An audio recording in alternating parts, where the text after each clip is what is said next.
Howdy folks, I'm Nobby Kale, clumsily kicking over kingly kaleidoscopes. I'm Amber. And here are more kingly kaleidoscopes for us to kick over, though Amber, I have no idea what is a kingly kaleidoscope. It's just a very large, grand kaleidoscope, probably gold and, very ornate. There you have it folks, a very ornate kaleidoscope. I just kicked it over. Throw me into jail. Let's get started. Alright folks, and our first letter is titled, Am I a Jerk for Not Paying When I Lost a Bet?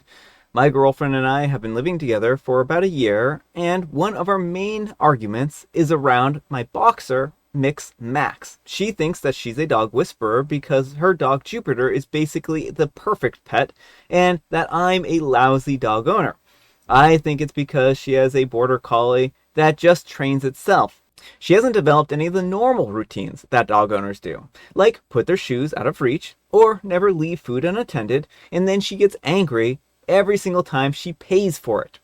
She left a grilled cheese, and Max helped himself. She was mad and told me that I was a jerk for not training my dog. I argued that no dog is going to turn down a grilled cheese, and after arguing, we agreed to see if Jupiter is that impressive by leaving a steak in front of him, leaving and then seeing if he sneaks a bit. She said $100 was on the line, and I said sure. Then I said that it was too low and said $1,000. And I admit I agreed because I didn't think that it was possible for me to lose. Some foreshadowing. Well, we cooked the steaks and then put 2 on plates near Jupiter and then left. She reminded Jupiter to leave it, and we left with a phone to record it in case he licked, but he didn't eat it. We left for 5 minutes, and then Jupiter didn't even seem tempted. I was honestly shocked. I didn't think that it was possible. I'll admit that I was kind of impressed. Max would have eaten it immediately, but now I cannot afford to pay the $1,000. My girlfriend wants me to pay it in installments, $200 a month until it's paid out. I tried talking her into lowering the price. I already paid her $100, but she thinks that I'm the jerk for agreeing and then backing out. I already admitted that she won, and I only make $21 an hour, so I'm not rich. I think that she gets a bit greedy and smug from winning, but am I the jerk for going back on paying the entire $1,000 after losing our bet? Alright folks, what do you think? Yes, you're the jerk. What I want to know is, why is it greedy for OP's girlfriend to ask to uphold his end of the bet, but not greedy for OP to up the bet to $1,000 because he thinks he can't possibly lose? Yeah, I think that OP, if you didn't want to pay $1,000, then you shouldn't have bet what you couldn't afford. Right, and why were you so, intent on getting $1,000 out of your girlfriend? $100 is a good bet wager. It's more money than I would wager in most circumstances. Yeah, And far above the amount of money that one would wager. So it seems like OP wanted to take advantage of the situation for financial gain, and then when he lost, now he's throwing a fit because he couldn't lose. Mm-hmm.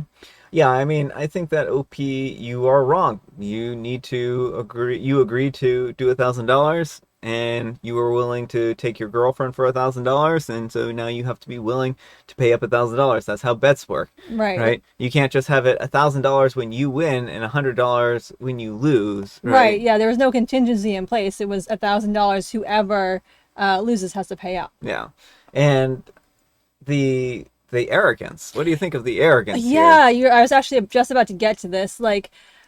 I'm wondering, does he even like his girlfriend? The way he talks about her he's so dismissive toward her. Oh, her dog just trains itself. Yeah. That's not how dog training works. No, not at all. I'm sure she has invested plenty of time and energy into training her dog. He seems to think that, it sounds like OP just doesn't want to train his dog at all, and just oh no, her dog is just it trained itself. It's fine. I have a normal dog who doesn't train himself. I mean, some dogs are easier to train than others, of course, and that's not to say that that isn't the case sometimes. But dogs don't train themselves. Right. And OP needs to stop being dismissive of her. He's dismissive of her achievements with her dog. He's dismissive of her with the bet, saying, oh, she's greedy and smug, as if he wouldn't have been greedy and smug if he won. Again, he's the one who upped the bet in the first place. Exactly. Yeah, so I think that overall OP is in the wrong here, and I think that they need to reflect and maybe grow up a little bit and pay out the bet because that's what they agree.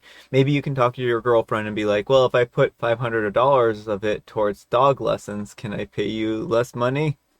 Because she might actually agree to that because she's tired of having her stuff eaten and stuff like that. Right. It seems like this was not what she expected when she moved in with OP, and I can understand being upset when her food is constantly being eaten, her shoes are constantly being chewed. Like maybe that money would help replace some of the items OP's dog has destroyed. Yeah. Yeah, I mean, also, I think that there's a lot of friction here because they have different parenting styles for pets. I don't know if you want to call it that, pet owner styles.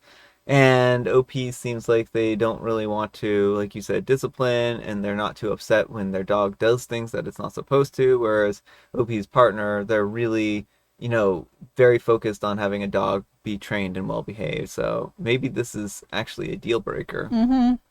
But let me know what you folks think. So anyhow, take care and good luck. And not creative at all, 16 says, you're the jerk. You raised the stakes yourself, dude. You can't cry to her now, saying that it's too much after you yourself said that the $100 wasn't enough.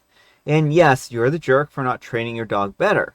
I haven't tried to do this with my dog, with me out of the room, but if I tell her to leave it, she does, even when I turn my back. It's possible. Also, you're the jerk for insinuating that your girlfriend's dog came pre-trained. I guarantee that what you're seeing is after a lot of training. True, border collies can be easier to train, but I've also known bad trained ones as well as ones that were dumb as a nail. Give her the respect that she has earned by putting in the work with her dog. And prestigious tip 5251 says, hee hee hee, raise the stakes, as in meat.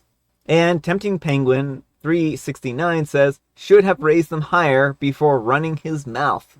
And Tourette's Cat Lady says, yeah, you're the jerk, you agreed to the bet, you admitted that it was a bet, you admit that you agreed to it, and you admit that you lost. You are insulting your girlfriend and the lack of training that you have done with your own animal, and act like that gives you a moral high ground somehow. It doesn't. You are going back on your word because your ego pushed you to take a bet that was too expensive because you were so certain that you would win. And now that she is being very reasonable about taking payments for this bet that you lost, you go back insulting her for daring to expect you to keep your word. Just admit to your girlfriend that your word means nothing, and that anytime things get hard, you'll revert to insulting her to make yourself feel better than rather doing the honorable thing. And Yonk182 says, this is what happens when your ego is bigger than your wallet. Poor, poor OP. And Banana Pineapple Sauce says, my grandpa used to say, don't let your mouth write a check that your butt can't cash. That's wise advice. Also, never bet more than you're willing to lose. Mm-hmm. All right, folks, and our next letter is titled, Am I a Jerk for Making All of My Kids Take Quiet Time in the Afternoons? My husband and I have 4 kids, an 8-year-old male, a 7-year-old female, a 4-year-old female, and a 2-year-old female. We both work full-time, and we just bought a house. The house needs a lot of work, so on weekends, my husband and his friends work on the house, and I stay with the kids. Before we bought the house, our kids had 2 different schedules.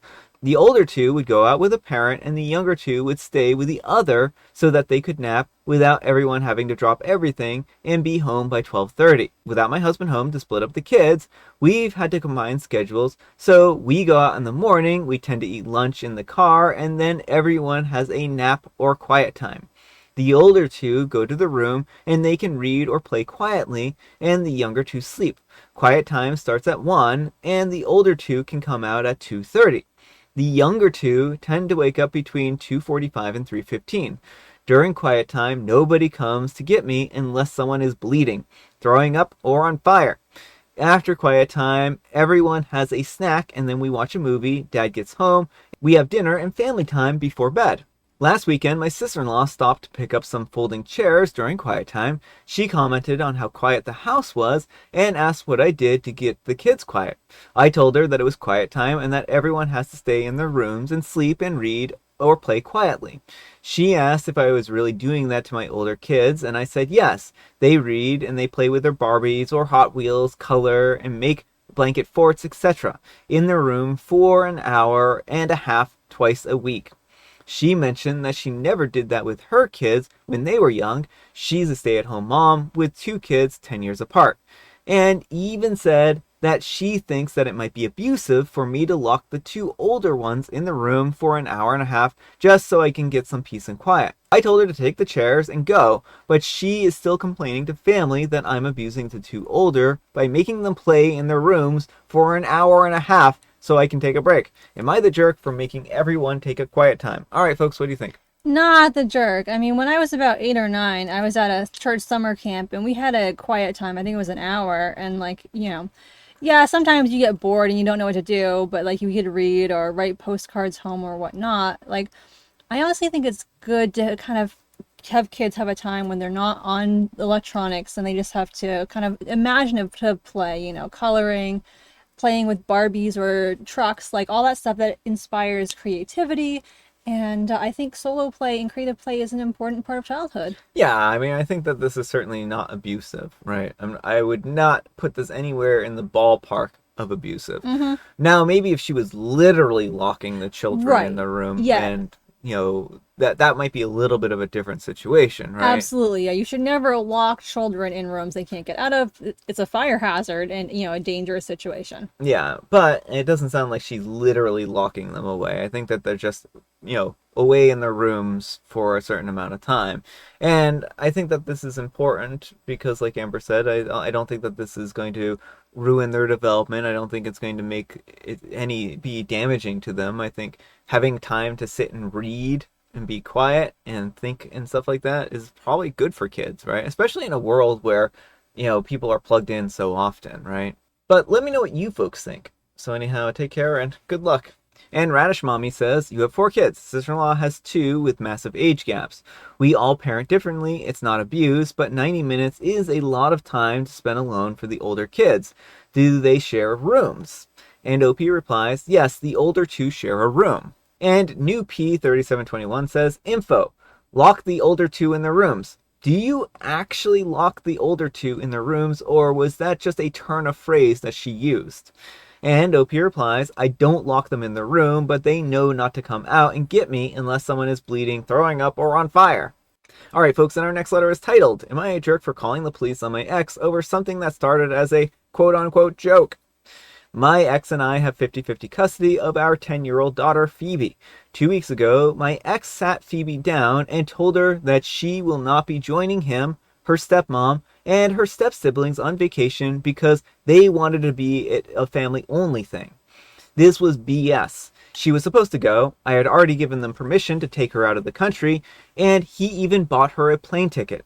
Phoebe didn't believe him at first, but he kept doubling down, and his wife and stepkids confirmed that she wasn't going to go and that they didn't want her to go. She locked herself in her room for the next 2 days, and anytime she tried to go and leave and get food or water, they would talk to her about the trip again. This led Phoebe to refuse to leave her room at all until I picked her up. She was a wreck when I picked her up and didn't improve much that week, no matter how much I tried to convince her that her dad was lying. She clung to me, refused to eat or drink if I wasn't there, wasn't talking, and started sleeping in my bed. I've already reached out to her pediatrician and got her an appointment with a psychologist, but they can't fit her in until the beginning of September. I also got her a phone so that she can call or text me when she's at her dad's house. She begged me not to make her go back, but I didn't have any choice, so she packed her backpack and I dropped her off. This was on Sunday. On Wednesday, Phoebe started texting me that she needs help, but she wouldn't answer my calls or FaceTimes. I called my ex and he insisted that she was fine, but wouldn't let me talk to her. I told him that he had 10 seconds to get my kid on the phone or I was calling the police. He wouldn't get Phoebe on the phone, so I called 911 and went over there. Phoebe came out and we found out that Phoebe had locked herself in her room and pushed her desk up against the door. When we eventually did get inside, she was in the same clothes that I dropped her off in, and she was so dehydrated that we had to take her to the ER. My ex confirmed that he hadn't seen or heard from her since I dropped her off and thinks that she's throwing a temper tantrum because of his quote-unquote joke. Now he's being investigated by CPS, and we have an emergency custody hearing, but he's mad that I called the police on him over her tantrum because she can't take a joke. Am I the jerk? All right, folks, what do you think? What a lovely joke, don't you think, about torturing and tormenting a child into believing that you don't like her or want her around? Yeah, no, OP, you are 100% not in the wrong here. Like, that is what you needed to do. What he was doing is not a joke, it is abuse. He was psychologically tormenting her, Yeah. telling her she wasn't family, having like her other siblings and his wife and him like harass her anytime she came out of the room. And then he let her go for 4 days, like, and didn't, he acknowledges he hadn't seen her in those 4 days, didn't check on her, like, knew she wasn't eating or drinking, presumably. Like, who does that? You know, he's clearly not fit to be a parent. Yeah, I mean, I think there's a lot of red flags here, and I think that he was not doing his due diligence as a parent, right? Maybe he assumed that she would eventually come out or something like that, but this could have ended in tragedy. And I mean, I'm glad that OP gave her a phone so that she could actually talk to the outside world, right? And I just question what would even have happened if she didn't have that phone, right? Mm-hmm. So yeah, I think that she was traumatized by what Mm-hmm. they were saying, and they took this. If this was truly a joke, they took it way too far. I mean, it should have been, oh hey ha, we're just kidding. The first, like, within the first few seconds type of thing, not drag it out for days or weeks and torment the poor child. Well, and where's the humor in this? Like, There isn't. There where, isn't. why is it so funny to him to see his child suffering? Yeah. Well, I mean, that's the question right there. Is like, it isn't funny. It isn't funny to watch a child suffer. So I think that OP was right to call the police, call 911, and make sure that their daughter was actually all right. Because, like, if you get a text from your daughter saying that they need help, and then, like, yeah, I mean, I would do the same, Mm-hmm. plain and simple. But let me know what you folks think. So anyhow, take care and good luck. All right, folks, it is tea time. Grab your beverages of choice. I've got some tea right here, and Amber, she has a joke.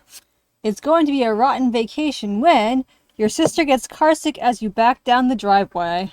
I mean, that would be a long vacation, a very long or a very short vacation.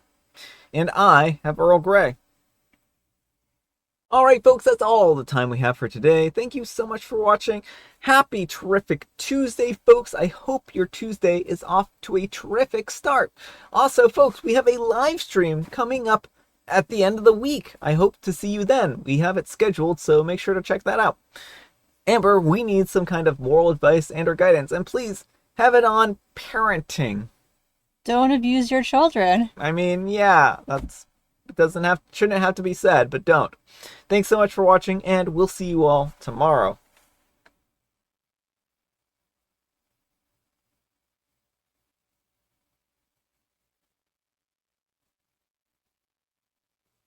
Oh, bye.